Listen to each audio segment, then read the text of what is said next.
Here we are, Instagram Live.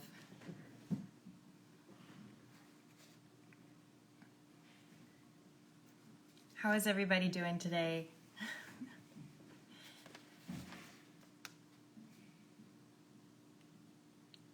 I think there are a lot of people that want to see Kevin tonight. I do too. I'm very excited. He's going to be a great guest. This is the fourth artist talk that we've had for the Young Affiliates of the Mint. And we thought of Kevin because he was one of the artists that was featured in Coined in the South, which is an art exhibition that the Young Affiliates of the Mint, as well as the Mint Museum of Art in Charlotte, North Carolina, puts on. And Kevin's piece was featured, and it was very much well received. And we thought that our followers and his followers might benefit from having some one-on-one with Kevin inside of his studio, and he graciously accepted. We're very excited to have him. So I just want to give a little bit of a background on Kevin and where he comes from and what his inspiration is. So Kevin, he received his BS from the University of Arkansas at Pine Bluff, and he has an MA in art education from the University of Illinois at Urbana, and an MFA from Northern Illinois University. He has been an artist for over 32 years and has over 3,600 pieces featured in public, private, and corporate collections throughout the United States and abroad. I'm just going to mention a few of them because we could be here all night listening to the amazing number of places that his work is featured, but some that really stand out: the National Museum of African American History and Culture at the Smithsonian Museum in Washington, D.C., as well as the High Museum of Art in Atlanta, the Corcoran Museum of Art, and then some of his corporate collections where he is featured, Bank of America right here in Charlotte, North Carolina. So without further ado, let's introduce Kevin into the conversation. Let's see if we can get him in here. Take the pressure off of me. Hello. Kevin, hey. How you doing? Good, how are you? Welcome. I'm great. You look great. You Well, look thank you. awesome. Thank you. I like your background. James Brown, we're going to have a fucking good time. Oh, I forgot to put the get down. Guys, Kevin specifically requested that we play James Brown. Yes.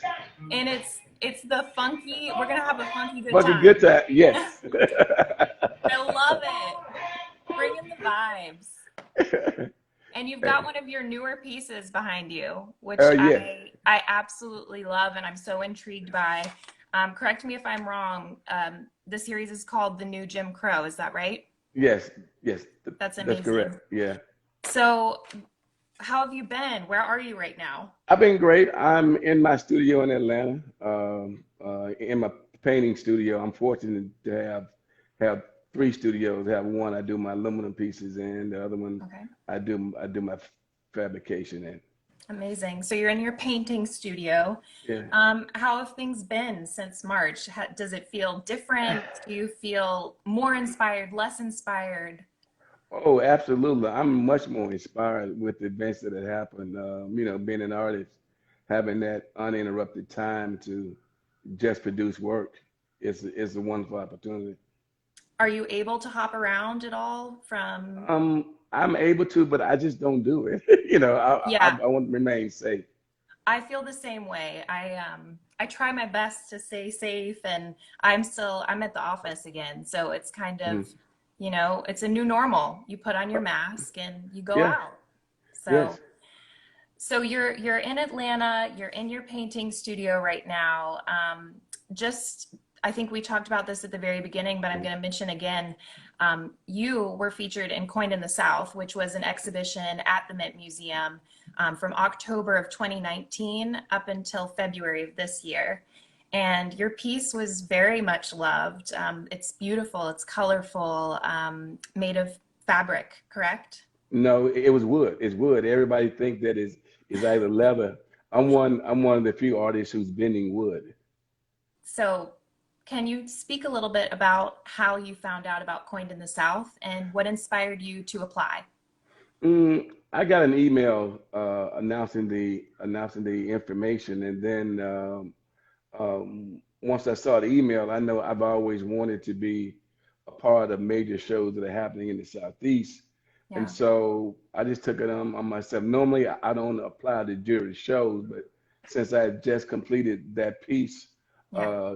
Jacob's Ladder, Do Lord Remember Me, it was dedicated to Elizabeth Catlett. So I wanted to see the public response about it. Definitely. And I noticed in the naming of that piece for Mrs. Catlett, that's referring to Elizabeth Catlett, correct? Yes. The woman, this piece, it was so beautiful and colorful. So she was an American sculptor, an artist, and she depicted the experiences of African Americans in the United States throughout the 20th century. Um, the piece, it's rooted in reflection, and what will exist of us, if anything, once we're gone. So, how, if at all, does your piece and Mrs. Catlett's story connect to the social change that we're seeing right now in 2020? So many Well, things are changing. People want change. So, how does this piece, how does it speak to that?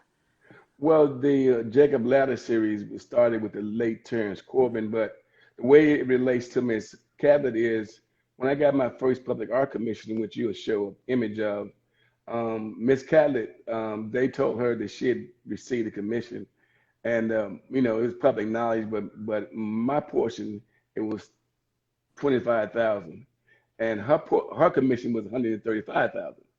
Okay. And when they told me I was young, I was jumping up and down. When they told her hers was 135,000, she said, "I get to it whenever I have time." Right. so so So and you felt connected to her as an artist. right as an artist, and then when we had the dedication, had the opportunity to actually meet her, and we sit down for hours and talked about my work, which is entitled "Signs of the Times: The Day, the Agenda," which was it had to do with the artist Prince, his album "Signs of the Times," Okay. and that piece was about issues that the city councilmen should be concerned about: homelessness, AIDS, and education. So when she saw my piece, she immediately related to it, and then we started exchanging ideas and talking about the piece. But one of the good things is the piece won the 1990 Urban Design Award for public art. Wow. That's incredible. You're among many greats. I will have to say that. Looking at your biography, there are a lot of important people, and I'm so excited that you can be here with the young affiliates to talk about that. So, um, are you able to share any of your newer pieces and kind of talk us through what your inspiration is and how you came up with the idea or your inspiration in general? Well, with some of the newer pieces, is based on. I always say my work is based on four different issues. Well, I'll say five now. Number Sure. one, the story that my grandfather told me when I graduated from high school. Number two is two and three, Yeah. and I guess two and three is Hurricane Katrina and September 11th, which Okay. are two events that changed our lives forever. And now the coronavirus. Oh my. And Yes. lastly, the relationship between sight, sound, and color in terms of music, because I listen to music as I work, and music that is prominent in the African American community, such as jazz, hip hop, blues, gospel, Okay. things of that nature. So when I talk about the story that my grandfather told me when I graduated from high school, I didn't want to go vote because I said, like a lot of people, it's not going to make any difference if I go vote. A lot My of people feel grandfather, that. so he took me to a tree where African Americans they were lynched by their neckties on their way to vote, and you have an image that took place about a mile from his property. Yeah, I did So got that. so so with that, he would talk about the idea of how they would take the necktie and wrap it around the rope, and they were lynched. So this was to discourage African Americans from going and vote. And Yeah. and if you know, a lot of the older African Americans they dress up because it's such a privilege to go and vote. It is. So that's the first part. Yeah. The second part is Hurricane Katrina. I had frat brothers who were there, and I started. I like New Orleans, and I would travel there a lot. And the music is so different. You have a good time there. So what I did, I started the process of mapping, where I mapped the path of the storm, Okay. and that began where I would take a necktie shape and scarf shapes and weave them in and out of those images. And when I talk about September 11th, I was supposed to be in New York with a friend of mine by the name of Eric Mack. So I decided that I wasn't going to go. And next thing you know, he was stuck up there. And a friend of mine by the name of Bill Stevens sent me a picture of a little boy holding a piece of aluminum and tar paper. So I started Mm. working on tar paper and aluminum as my Right. protest against September Oh my 11th. goodness. Those are And really powerful stories. yeah, so that's basically. And now as we move forward to some of the new work, the new Jim Crow series, um, if I always found that for me that it's better for me to be in the studio working right now rather than to be out marching. In my younger days, I would have been out marching, but as Joe Madison say, what are you going to do about it? I'm going to make a picture about it, and you may see uh, boys hanging from neckties, which Yeah. I call the new nooses now. In Okay. the And in I've the got to old days, that. right? You got an image of those, right? And so, okay, and Not so, great. I wish I could like make it more beautiful because it okay, doesn't what really that's a capture it in this image. what that piece is another piece. Okay, that piece. Let me talk about that piece. That piece was created for the 50th anniversary of the Freedom Riders, Okay. and then they commissioned 13 artists to do pieces. And I noticed everywhere the Freedom Riders that they would go, there would be a series of lynchings that take place. So Hmm. it's actually a mobile, and these ties hang from that mobile. Now, when I found in my research, Florida lynched the most women, Alabama had the most group lynchings, Mississippi and Arkansas had the most lynchings. Okay. Yeah. I went to a really wonderful conference in Charleston, South Carolina that was about so many deep things. And one of the subjects that was touched on was lynchings and the Hmm. database that they're creating right now to pay homage to the many, many people, men and women and children, that Right. lost their lives. And to think the idea of people being taken while they're going to vote, to exercise Right. their Right. privilege as Americans to be hung. It's a very powerful story, and it's a very powerful subject matter for your pieces. And I love how you're putting these really prolific images of famous civil rights leaders like Martin Luther King, Rosa Parks, and really paying homage. I mean, that's what it is. It's memory. It's storytelling. It's survival. But at the same time, I tell people when you look at my pieces, they all have positive titles. Why they have positive titles? Because we have somehow made it through faith. And if you look at all the work, it either has to do with faith, dreams, hope, and things of that nature. The Right. reason I use positive titles is because we move beyond that. But yet we still, when you look at the election, we still got so far to go. We got a far way to go with this election, it seems. Judging from last night, we were talking a little bit about it, Oh God, yeah, it was but we it don't was want a to fun. get too political, Oh right? no, no, no. Um, okay, so I mean, I'm glad that you walked us through a little bit of your past work, and I love the storytelling from your father or your grandfather. Was that in Arkansas Yes, that you that were was told in the story? yeah, yeah, that was in Terry, Arkansas, which is close to Star City, where a number of lynchings took place. Okay, that's really it's powerful. So moving right along. I want to talk a little bit about your exhibition or your piece, your mural that you were asked to do by Coca-Cola in 1994. Um, it's It's what, 15 stories high was 15 stories, how yes. tall it was. Can Yeah, you talk a little bit about how you did this piece? well, well, okay, make a long story short, the Coca-Cola company wanted to find a way to welcome the world to Atlanta. Hmm. So they said they needed somebody to paint a mural of the unsung heroes in Georgia. Okay. So, so the way you got your face on the wall is somebody would write a 200-word essay saying why you should be on the wall, Oh and my they goodness. wanted and they wanted somebody to paint the mural. Well, to make a long story short, they had looked at a number of artists, and at that time, I was one of the few artists that were doing large scale pieces. So Hmm. my gallery with then was the Macintosh Gallery, who was representing me.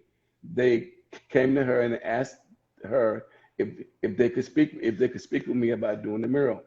So we had a long conversation, and everybody know that I'm afraid of heights. So they said to me, so I said, look, I can do it. So I said, let me figure out a way I can do the mural and never touch the wall. I love So I it. went in, I told them how many days it rained in 1990 to 1994, how many days it snowed, how many days it was over 80 degrees, how many days it was under 40 degrees.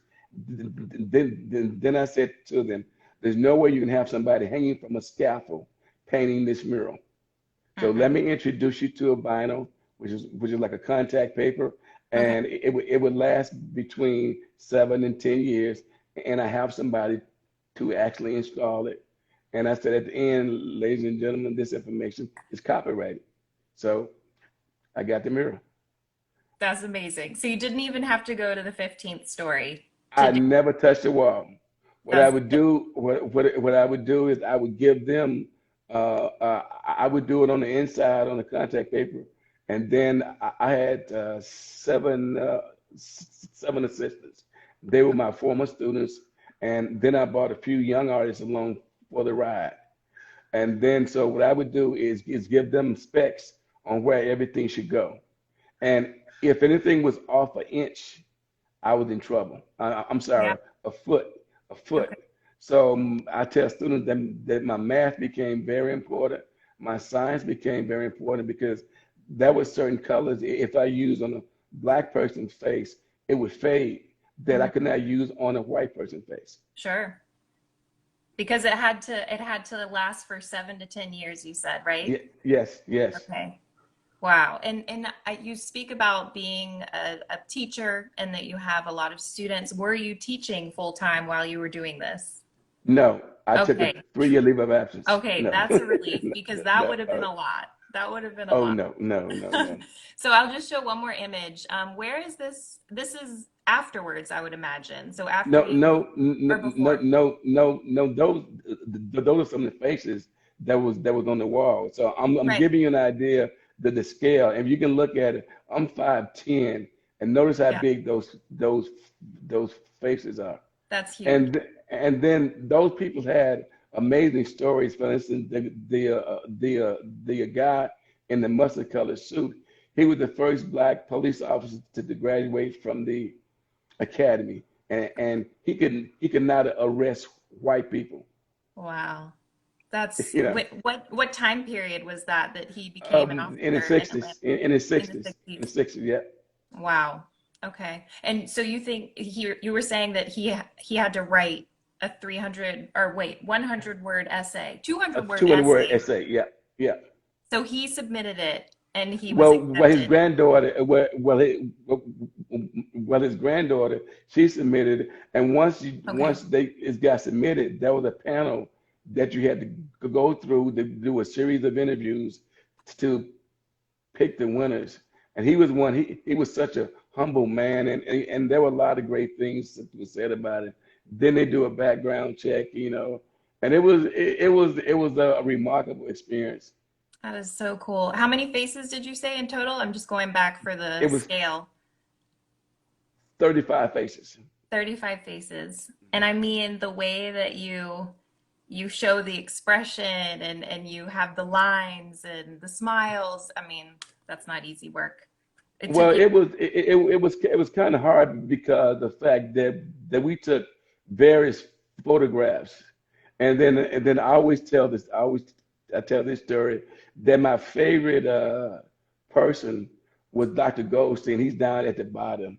And Okay. Dr. Goldstein, he told me, he said, look, it's because everybody had to sign off on their face saying that I like my face before we put it on the wall.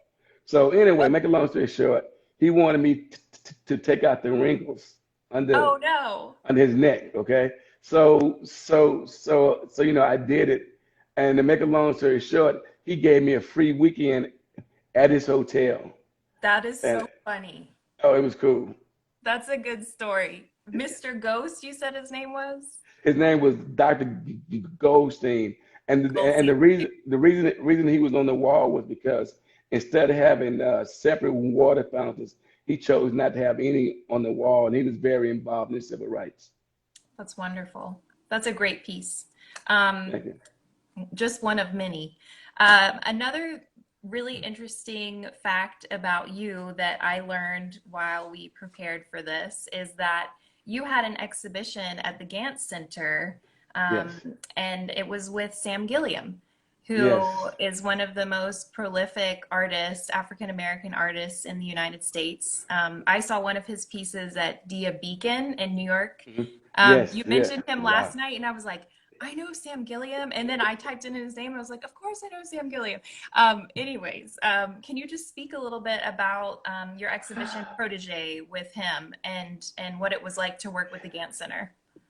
It was a wonderful experience. I mean, just to work with Sam, and it's funny because I met Sam at that time. I was with my girlfriend who is now my wife.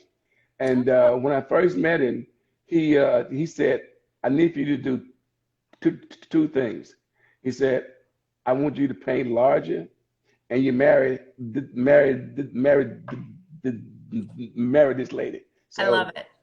Good so advice. I did both. I did both, and we stayed in touch down through the years. And a good friend of mine, I have two good friends that were they were buying Sam work, and Greg Head said to Sam, he said, would you consider having a show with Kevin?" And from what I gather, Sam don't show with nobody. I mean, I nobody. don't think so. That No, I mean yeah. that's what a Richard Hunt told me, that Mel Edwards, because they were the ones that had a show at the Whitney, the first black artist had a show at the Whitney. But they said, Wow. "How in the hell did you get Sam?" But and then Gerald Walker, NBA basketball player, and Sam called me one day. I sent him images. He said, "Okay, let's do a show." And it was such a wonderful time at the Ganson. And it was a number of people, and it was I was just so fortunate that that show almost sold out. I think I sold almost every piece except about I two or believe three it. pieces. Yeah, I believe it. That's amazing. Sam is the reason you got married. yeah. Sam is the reason I got married. That's pretty cool. And then another one of your pieces is one that is featured at Atlanta City Hall, Hmm. correct? Yes. I'm going to put that up on the screen for everybody to see. I think this is really No, similar. no, no. This is not the one. I'm sorry. No. We just leave that one there. Okay, That I can link one, that that one up. I got ahead of myself, but please talk about this one. this one is in the collection of the National African American Museum of History and Culture at the Smithsonian. That's And an it, amazing. and thank you. And it's the first piece you see as you walk in, and the piece is entitled "Increased Risk with Emotional Faith," and it was about surviving in New Orleans during Hurricane Katrina. And this is one where I was mapping the path of the storm. And while I was traveling back and forth, I would talk to a number of people that were involved in that were part of Hurricane Katrina, and they would tell me these incredible stories, and I would ask, how did you survive? And they would talk about everything was based on their faith, and that's how they made it through. Wow. And so no neckties in this piece. What there I'm there seeing there some there are necktie located. neckties and scarf shapes. Okay. The necktie shape is symbolic of the men, and the scarf shape is symbolic of the struggle of women. Okay. That's really beautiful. I mean, I love the color in the piece because it Thank you. really, for me, it's very trademark for you. You don't see that very often. The shapes, the colors, I mean, it's incredible. Thank you. Let me go back and show the piece that's at City Hall. Right. This piece, when was this done in comparison to the last one? This is a piece that was done in '89, and it's called "Signs of the Times: The Daily Agenda." And this is piece is on the fifth floor. Elizabeth Catlett piece is on the second floor. And Okay. this is and this is when I first met Miss Catlett. Oh, doing this piece. Yes. Okay, that's cool. That's really neat. And I love it's again, it's colorful, but you Hmm. can this piece I imagine was an acquisition from the city. Yeah, yeah. It was a commission. It was my first public art commission. Wow, that's incredible. 89, and then you got the Olympic mural Mural. Yes. a few years later. So it Right. just blew up after that, it sounds like. Yes. And you were teaching before this acquisition at Right. City Hall. Okay. Yeah. In Yes. Georgia? In Georgia, yeah. Okay. I started the magnet program at Tri-Cities High School. It was a program where um, um, let's see, Outcast came out of there when I was there. Oh, Escape, wow. all those people, all those guys, they were there at Tri-Cities. However, they were in the music department and the drama department, and I started the visual arts magnet program. That's incredible. That's really cool. Thank you. And you had a piece here that, and I think that this is about University of Arkansas Pine Bluff, Right, went for right, undergrad. right. You grew up in Pine Bluff, am I correct on that? Yes, yes. Okay, and this is a 1980 exhibition. Right. This, It's the faculty exhibition. It's a poster that I keep on my wall to remind me of these guys who changed my life. They were the ones that really got me involved in art. And I always tell the story how they planned out my future. And when I was a sophomore, and to make a long story short, there were a group of high school kids. They were noisy in the museum, and they told me to go in and get them quiet. I got them quiet, and they kept saying, "Well, you should think about teaching." I'm like, "No." So then they say, "Well, this is what we're going to do. We're going to help you plan out your future." They said, "Well, um, I want you to think about going and get your master's." And I raised my hand. I said, "Well, I don't play golf because I had never heard a master's degree." I love it. I don't play so, golf. I'm not going to the Masters. so anyway, they explained to me about going and get a master's. So I went on to the University of Illinois, and then at Northern Illinois. So it was a wonderful opportunity. That's great. And you have fans that are on here that I imagine were students of yours or in some way connected to the magnet program. They're saying Oh Tri-Cities yeah, High School Art yes, Department yes, alumnus, yes, one made of many. yes. So you definitely left a mark, a Well, good thank you. mark. Um, oh, I was gonna go to another image that you sent me. You sent me so many great images, and I'm I so know. glad that we can put them up here. It just makes it a little bit more interactive. So this is your piece that is at the Atlanta airport, Airport. Right. and it was recently unveiled. Yes. Uh, I imagine this one is made of steel or It concrete. is yeah, it's made of aluminum. The top part is aluminum and the bottom part is wood. It's called Soul Ties That Matter. And then it is in the new international concourse. And as far as I know, I'm the only American artist in there right now. The piece Wow. was created. What I decided to do was I went to the airport for 7 days. I Hmm. talked to 49 people from no, I talked to 49 people from 42 different countries. I asked them what are some of the main words or what are some of the things that you instill in your family, and the words that came up was the family, faith, friends, peace, hope, dreams, and I'm sorry, and love.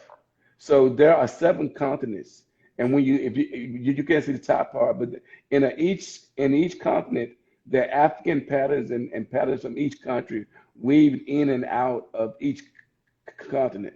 Okay. And so it was about the people that I met and their impact on their family lives. And those were the words that they stressed. Wow. And it was so important to me because of the late Maynard Jackson. That concourse is named after him, and he gave me my first public art commission. Okay. And what concourse is it? So just so that you can Concourse say it one F. more.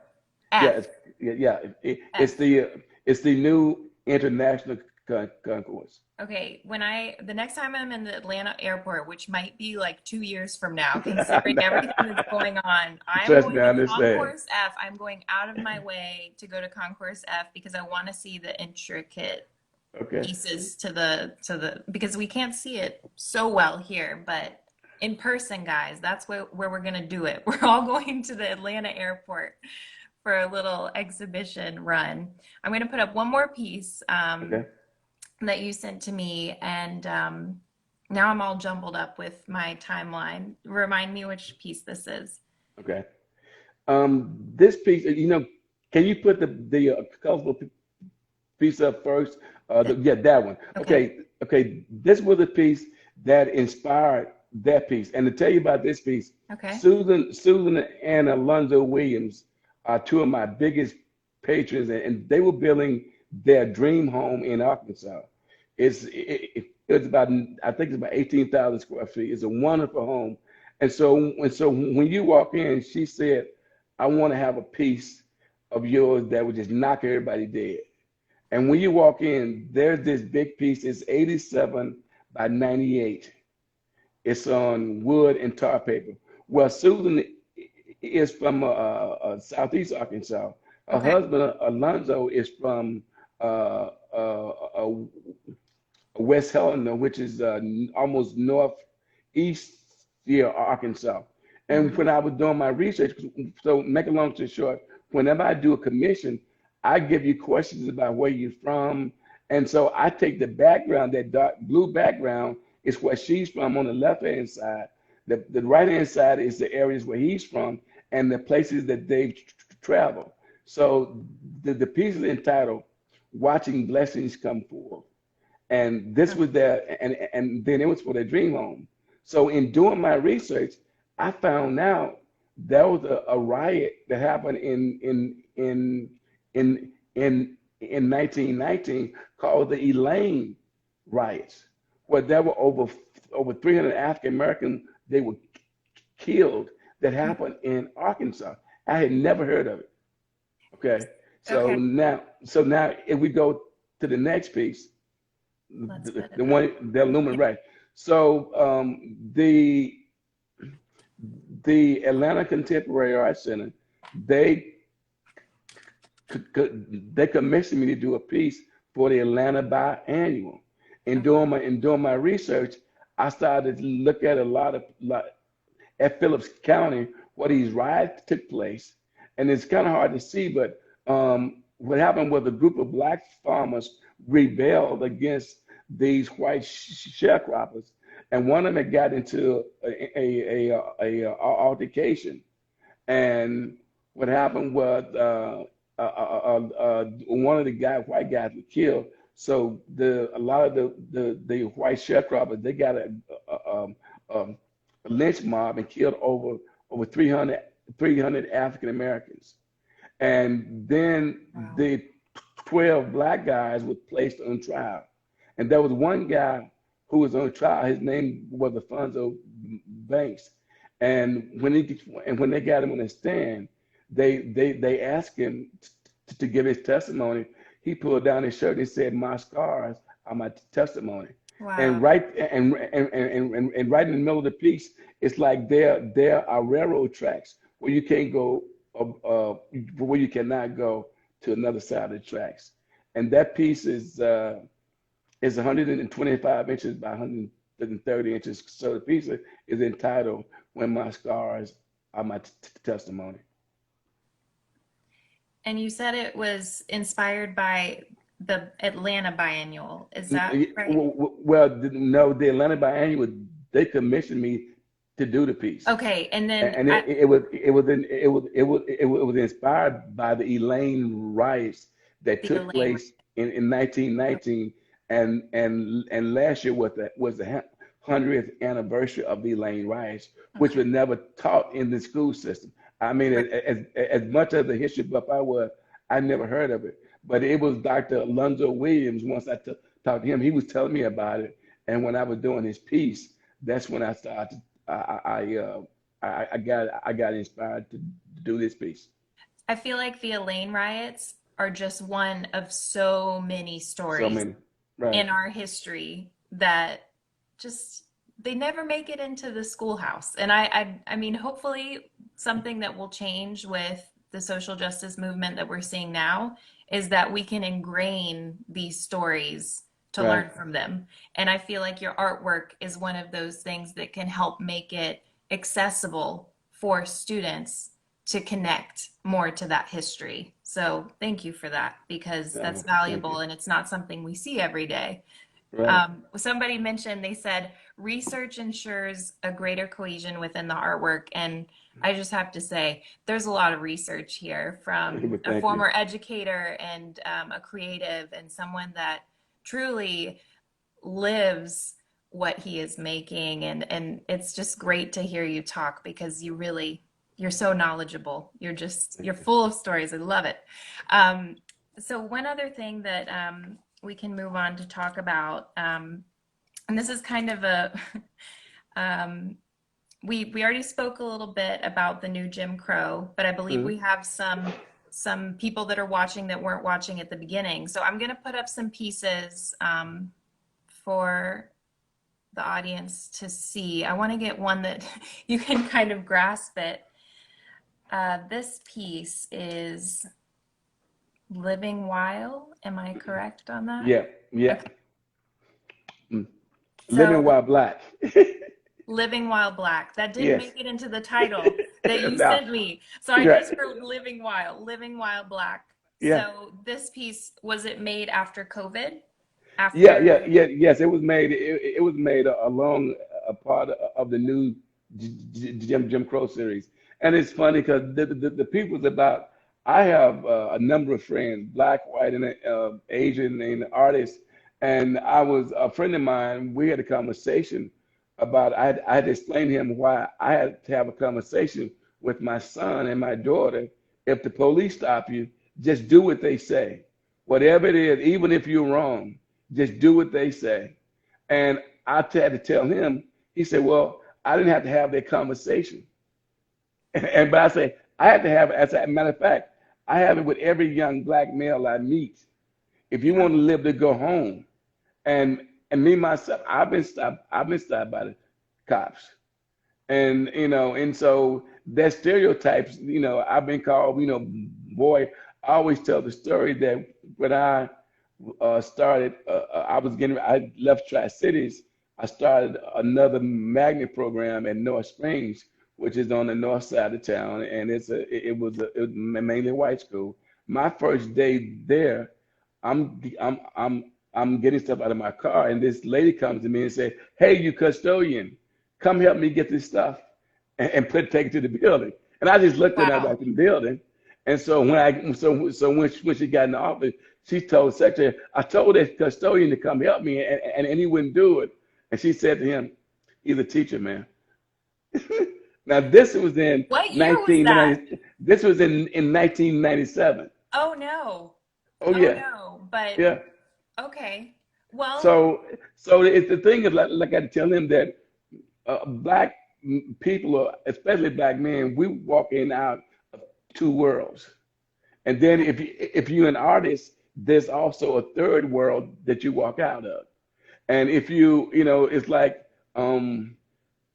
when I first showed these pieces to my art dealer, she was like, well, one of my dealers, they're like, they are in your face. they And I are. said, yeah. I They say, are. yeah. I say, but with black men being killed, Hmm. that's in your face. And the thing I talk about was in the event of George Floyd, where the virus was a blessing in disguise, because people finally saw what a man going through, calling for his mother with somebody leg on their neck. With somebody, yeah, leg on his neck. Yeah. Yeah. And so that resonated in a lot of people's mind. This is really happening. Still, still happening because Yes, your pieces take us back to, and I mean, it's coming for full circle because we're yeah. still seeing it. So, why did you choose this image? You spoke a little bit about the story that your grandfather told you. Could you just speak a little bit more about that? Just because we have Well, some this new image, viewers. we see if you notice this image, you can't see the whole thing, but there are silhouettes of men being lynched, and there are also there are lynchings. I mean, there are images of men upside down. Okay. That was one of the lynchings that took place in Georgia that is reenacted every year because what they did to the man and his wife. She was pregnant. They cut out the baby and they burned his body. Mm. You know. So these are things that this is a part of history that nobody wants to talk about. Yeah, it's painful. It's Yes, it painful, is. and It is. it's something that we have to talk about. And your art is a great segue into creating that conversation. And I think for a lot of us, white folks, I think that you're right. COVID has been a blessing in so many ways because we are faced with it. We can't look away, just like this No. piece um, is the same way. You can't look away anymore. It's there and it's gonna be there, and we got to talk about it. And also when you look at our president, he wears this colorful, this necktie, and the necktie become the new nooses for us. I mean, they're the judges he's a, he's appointing. Mm. So it becomes there's a lot of deeper things that are actually in the pieces when you see them. That I just want and see when I first did them, I was like, no, I don't want to confront. But then I was in my studio that seeing George Floyd and then Breonna Taylor and Mm. a lot of people don't know. I did a series of wall sculptures that would like totem pieces that nobody ever see. I did Eric Garner. I did a tribute to Trayvon Martin, a ladder for Mike Brown. The interesting thing about Trayvon Martin Yeah. was my son, who was listening to the trial. He said, "Daddy, can you believe the statement that George Zimmerman made? They always get away." And I did this piece called "But Not Trayvon," and there are 17 letters, and they always get away. And Trayvon was 17 years old. There are too many stories. I Yeah. mean, and it's very fortunate that it can be remembered Mhm. in artwork Right. so that it won't happen again, but Right. it Right. will. It's going to. And just one more thing, just when we wrap up, while we're Mhm. wrapping up, Okay. to go back to the point that you were making, your grandfather's story about African Americans going to vote Mhm. during Jim Crow era, shortly after, Mhm. being hanged by their necktie, lynched with Right. their neckties Mhm. while they were going to vote. Mhm. What message can you give to the people walking that are watching us right now? What is your message? Well, it is so important that you go and vote because people they died so you have their right to vote. I mean, and voting is the only thing that we can control. And I'm a firm believer, coming from a strong Christian background, If you do your part, God would do his part. Okay. And that's my right. And I mean, I stood out in the rain to actually vote. I tell them, I mean, both of my kids, the first thing that they'll tell you, I tell them, are you registered? Because, I talk to a lot of the people within Black Lives Matter. Protesting is fine, but are you registered to vote? Yeah, Voting changed legislation. it does. So you heard it right here, folks. Go register to vote if you haven't already. And Kevin, we're going to wrap up because we did have a 45-minute Okay. space. Any last minute things you want to say or pieces that you'd like us to go back over before we sign off? No, I'm good. I just want to thank you and then the Mint Yes. Museum for this opportunity. And I we appreciate it. cannot thank you enough. I feel like in the past 40 minutes, I've learned more than I have in a week's time because you are just a fountain of knowledge. And I'm Thank you. so glad that you were a part of Coin in the South and that this relationship can continue to grow. You and the Mint Museum and the Young Affiliates of the Mint, we thank you so much for being here and taking time out of your busy, busy schedule. Yeah. Where can people find your work if they're Um, interested? okay, I'm represented by Hearns Fine Art in Little Rock, Arkansas. My website is artistkcode.com, and I'm also represented by ENS Gallery in Louisville, Kentucky. Okay. And my email is artistkco@gmail.com. Great. We will get that information out to our followers. I imagine everybody here, if you're not already, follow Mr. Kevin Cole and follow Young Affiliates of the Mint.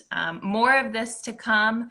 The Young Affiliates of the Mint does have a really exciting series that's coming up. Let me make sure that I get the name correct. On October 15th at 6 p.m., we will have Art, Protest, and Revolution, Volume 1, The Art of Protest. So mark your calendars for October 15th. Join us at 6 p.m., and there will be more information. Everybody have a great night. Kevin, thank Thank you you. so much. Thank you. And Thank best you. of luck to you. I cannot wait to see what is to come. I'm very I excited appreciate for you. it. Thank you. Take care. All Thank right. you. Bye. Bye-bye.